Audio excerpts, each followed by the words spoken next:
My dear students.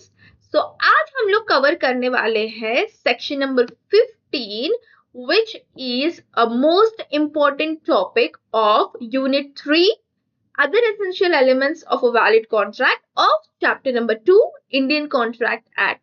अभी आपको तो पता ही होगा कि Indian contract act is one of the most important chapter in the whole portion of our law.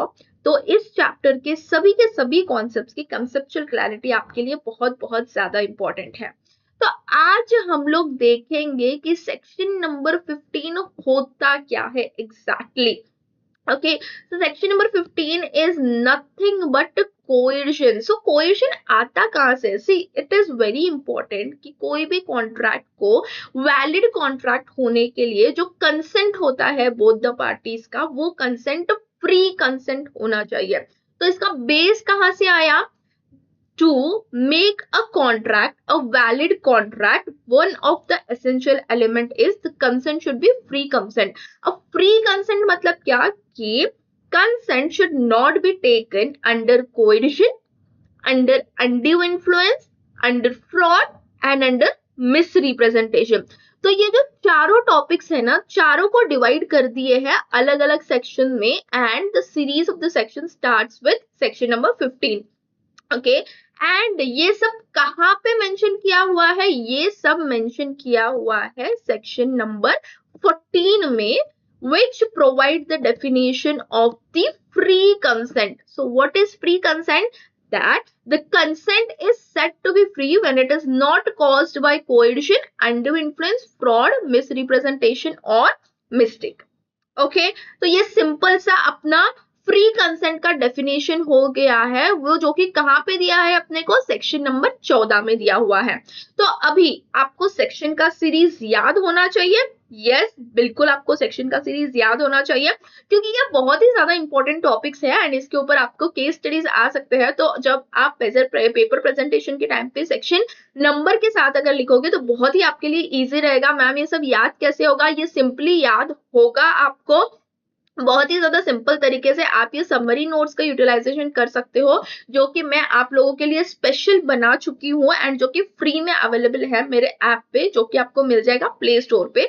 Details आपको डिस्क्रिप्शन में ऑलरेडी प्रोवाइड कर चुके हैं, ठीक है। तो अभी सबसे पहले तो क्या है? सेक्शन नंबर 14 है फ्री कंसेंट का। कंसेंट बिल्कुल फ्री होना चाहिए, ठीक है। सेक्शन नंबर 15 है कोएर्शन का, सेक्शन नंबर 16 है अनड्यू इन्फ्लुएंस का, सेक्शन नंबर 17 है फ्रॉड का, सेक्शन नंबर 18 है मिस रिप्रेजेंटेशन का एंड सेक्शन नंबर 20, 21 और 22 जिसमें हम लोग मिस्टेक्स के बारे में पढ़ेंगे, जैसे यूनिलैटरल मिस्टेक हो गया, बायलैटरल मिस्टेक हो गया। We are going to study about these. So सही सेक्शन है मिस्टेक का। ओके, सिंपल सी सीरीज है, इसमें आपको याद रखने में प्रॉब्लम नहीं होगा। और अगर फिर भी आपको सेक्शंस के रिलेटेड बहुत अगर ज्यादा प्रॉब्लम हो रहा है तो आप मेरा वन शॉट रिवीजन देखिए जिसमें मैंने पूरे के पूरे सेक्शंस के सिंगल सीरीज एक ही वीडियो में सारे के सारे सेक्शंस को, पूरे यूनिट के सेक्शंस को एक्सप्लेन कर दिया है। Okay, now coming back to the basic conceptual clarity, coercion होता क्या है? कोएर्शन होता है कि हम किसी भी पार्टी को किसी कॉन्ट्रैक्ट में एंटर करने के लिए फोर्स कर रहे हैं, थ्रेटन कर रहे हैं। जहां पे भी वर्ड फोर्स या थ्रेटन आएगा, ऑब्जेक्टिव क्या होगा? उस पार्टी को कॉन्ट्रैक्ट में एंटर करने के लिए हम उसको फोर्स कर रहे हैं या थ्रेटन कर रहे हैं, तो हमारा लग जाएगा section number 15। For example, A is threatening to B to enter into a contract, तो कौन सा सेक्शन लगेगा यहाँ पे? सेक्शन नंबर 15 लगेगा। कौन दो पार्टीज है? ए पार्टी है और बी पार्टी है। अब यहाँ पे ए क्या बोल रहा है? ए बी को फोर्स कर रहा है कि भाई तू जाके सी से हाथ मिला, ठीक है, वरना मैं तेरे बेटे को मार दूंगा। ओके, वो थ्रेटन कर रहा है, वो धमकी दे रहा है यहाँ पे कि मैं तेरे बेटे को मार दूंगा, ठीक है, तो तुझे जाके सी से कॉन्ट्रैक्ट करना है। ओके, तो ये क्या हो जाएगा? ये एग्जाम्पल बन जाएगा कोएर्शन का, section number 15 and B will be treated as the aggrieved party. देखो जिसके ऊपर अत्याचार हो रहा है ना, उस पार्टी को क्या बोलेंगे हम, that party will be treated as the aggrieved party. ठीक है, अब इसमें इंपॉर्टेंट क्या है, एक तो आपको कंसेप्ट पता होना चाहिए, जो कि मैंने आपको समझा दिया कि कभी भी अगर आपको धमकी के ऊपर, थ्रेटनिंग के ऊपर अगर आपको कोई भी सवाल आएगा तो that will be coercion, section number 15 note down कर लो। ठीक है, अब इसमें इंपॉर्टेंट क्या है, एग्जाम ओरिएंटेड के हिसाब से प्रेजेंटेशन बहुत ज्यादा इंपॉर्टेंट है। तो प्रेजेंटेशन में आप क्या लिखोगे, की components provision of the section are very very very important. तो यहाँ पे सबसे पहले तो देखो डेफिनेशन क्या बोलता है, कोएर्जन मींस कमिटिंग और threatening to commit any act forbidden by IPC, यानी कि किसी को मारने की धमकी देना, किसी को किडनैप करने की धमकी देना, तो ये सारे तो क्रिमिनल केसेस बन जाते हैं। तो वो फॉरबिडन मतलब क्या, जो कि इंडियन पेनल कोड के अंदर अलाउड ही नहीं है, जो कि इंडियन पेनल कोड के अंदर अलाउड ही नहीं है, उसको बोलेंगे हम फॉरबिडन। ओके, और अनलॉफुल डिटेनिंग और threatening to detain any property, मैं तेरे प्रॉपर्टी के पेपर्स मेरे पास रख लूंगा अगर तूने जाके उससे कॉन्ट्रैक्ट नहीं किया तो यहाँ पे क्या हो रहा है कि अनलॉफुल डिटेनिंग ऑफ प्रॉपर्टी हो रही है, धमकी देके किसी से अगर तूने तेरी प्रॉपर्टी नहीं बेची तो मैं तेरे डॉटर को किडनैप कर लूंगा। अगेन दिस इज अ धमकी, this is a threaten which is given. Okay, तो यहाँ पे क्या हो रहा है, अनलॉफुल डिटेनिंग और threatening to detain any property, property के रिलेटेड भी अगर कोई थ्रेटनिंग होती है कोएर्शन लगेगा। To the prejudice of any person, prejudice का मतलब समझ के लो, यहाँ पे प्रीजुडिस का सिंपल मीनिंग होता है उसके राइट के अगेंस्ट, बेसिक राइट छीनी जा रही है उस पर्सन की। ठीक है, तो उसको क्या बोलेंगे, to the prejudice of any person with the intention of causing any person to enter into an agreement. एक ही ऑब्जेक्टिव होता है, किसी बंदे को एग्रीमेंट में लाना, फोर्स करके, थ्रेटन करके। ठीक है, तो की कंपोनेंट्स क्या है, सबसे पहला कंपोनेंट है एक्ट और थ्रेट फोरबिडन बाय आईपीसी। ठीक है, क्रिमिनल एक्ट हो गया, एक्ट और threat forbidden by IPC. Second हो गया अनलॉफुल डिटेनिंग ऑफ प्रॉपर्टी और थ्रेट। ठीक है, किसी की प्रॉपर्टी को आप जोर जबरदस्ती करके हड़प रहे हो तो वो भी कोएर्जन हो जाएगा। Third one is prejudice to any person, मतलब क्या कि किसी पर्सन का बेसिक राइट आप छीन रहे हो धमकी देके। ठीक है, फोर्थ वाला क्या हो गया, इंटेंशन टू फोर्स एग्रीमेंट, उसको जबरदस्ती किसी कॉन्ट्रैक्ट के अंदर एंटर करवाने के लिए, जैसे हमने यहाँ पे एग्जाम्पल को डिस्कस किया। ठीक है, nature of act cover physical force, threat, illegal acts और economic pressure through property detention. ठीक है, अगर तूने उसके साथ कॉन्ट्रैक्ट नहीं किया तो मैं तेरे प्रॉपर्टी के पेपर्स नहीं दूंगा। Okay, so this is one of the example. ठीक है, against whom, very important, may be exercised against any person not necessary the contracting party। सी यहाँ पे कॉन्ट्रैक्ट किसके बीच में करवाना चाहता था, बी और सी के बीच में कॉन्ट्रैक्ट होना चाहता था। ठीक है, बी और सी के बीच में, लेकिन कोएर्जन कौन कर रहा है, थर्ड पार्टी कर रही है, still it will be treated as coercion. ऐसा जरूरी नहीं है कि सी आके ही इसको धमकी देगा, जो कॉन्ट्रैक्ट करवाना चाहता है वही आके इसको धमकी देगा, नहीं, कोई भी थर्ड पार्टी भी कोएर्जन कर सकता है, फोर्स कर सकता है और किसी को भी कर सकता है। यानी कि यहाँ पे ए जाके किसको फोर्स करेगा, डी को फोर्स करेगा। डी कौन है, डी कौन है, बी का बेटा है। अगर तेरे पापा ने सी के साथ कॉन्ट्रैक्ट नहीं किया, ठीक है, तो मैं तेरे फादर को मार दूंगा। फोर्स किसको हो रहा है, कोएर्जन किसको हो रहा है, डी को हो रहा है यहाँ पे। तो कोई भी कर सकता है, किसी के भी अगेंस्ट कर सकता है, एंड एक पर्टिकुलर पर्सन को इसलिए फोर्स कर रहे हैं कि वो किसी के साथ कॉन्ट्रैक्ट में एंटर हो जाए, इसको बोलते हैं coercion. Okay, so very important, by whom may be done by any person, for example A। ठीक है, to whom, against whom may be exercised against any person, कोई भी पर्सन के अगेंस्ट एक्सरसाइज हो सकता है, डी के अगेंस्ट भी हो सकता है, बी के अगेंस्ट भी हो सकता है, किसी के अगेंस्ट भी हो सकता है।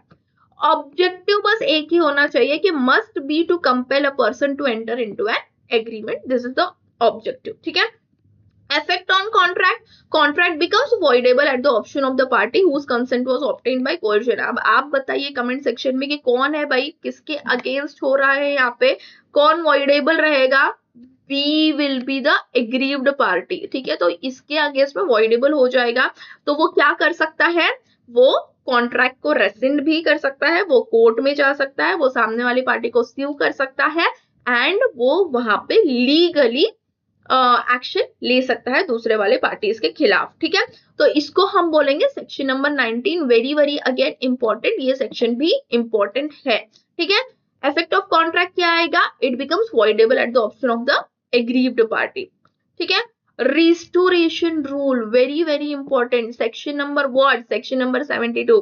देखो, जब भी कोई भी एग्रीव्ड पार्टी अपने केस में बी, ठीक है, अगर वो कोर्ट में चला जाता है, ठीक है, हम लोग एग्जांपल लेते हैं कि ए ने बी को थ्रेटन किया था कि वो अपनी 1 करोड़ की प्रॉपर्टी को 10 लाख में बेच दे, ठीक है।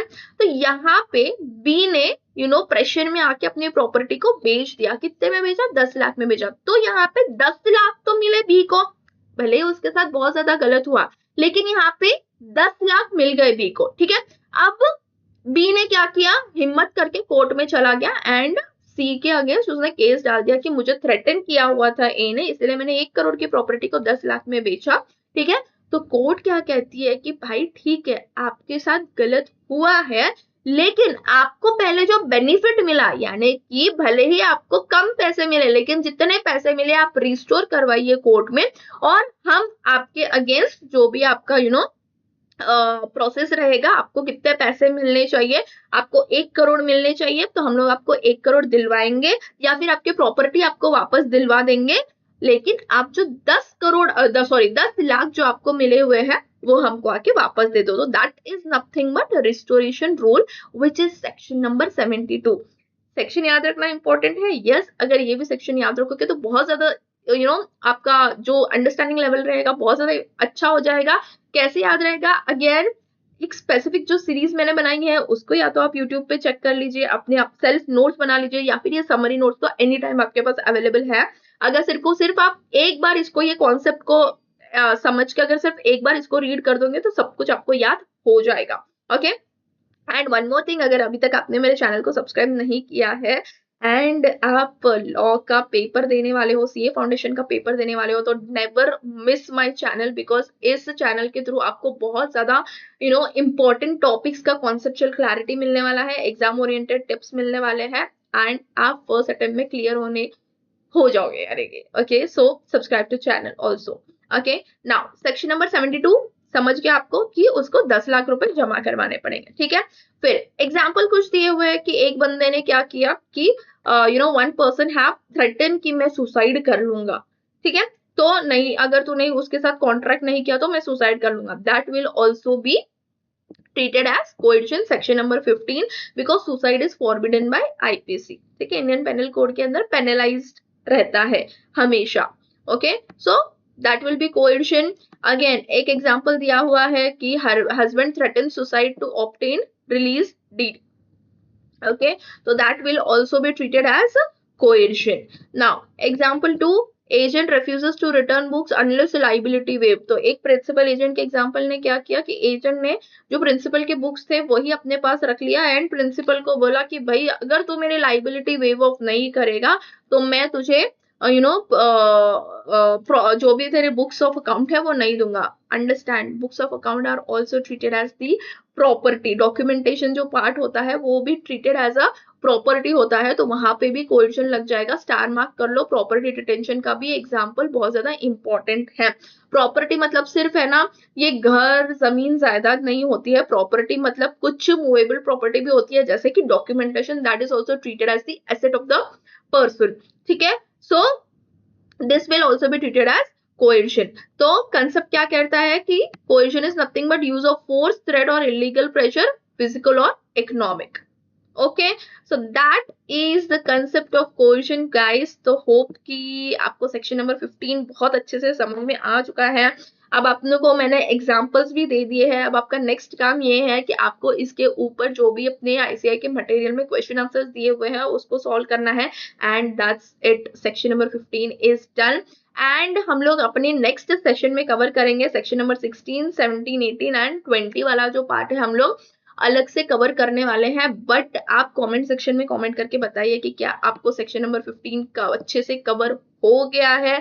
पेपर प्रेजेंटेशन की बात आएगी, जब भी इसके ऊपर केस स्टडी आएगा तो आपको सिर्फ प्रोविजन मेंशन करने हैं। कौन से प्रोविजन मेंशन करने हैं आपको ये चारों पॉइंट्स की कंपोनेंट्स जो पॉइंट है ये बहुत ज्यादा इंपॉर्टेंट है, तो ये आपको हमेशा मेंशन करने हैं, इसको स्टार मार्क करके ले लीजिए, ठीक है। And effect on contract is very very important, section number 19। And उसके बाद में अगर आप एक्सप्लेनेशन दे देते हो, यहाँ पे एग्जाम्पल दे देते हो, तो वो भी बहुत ही अच्छी बात है। Okay, so this was it in this session, and let us continue with few more sections in our next session. Do subscribe and share with your friends.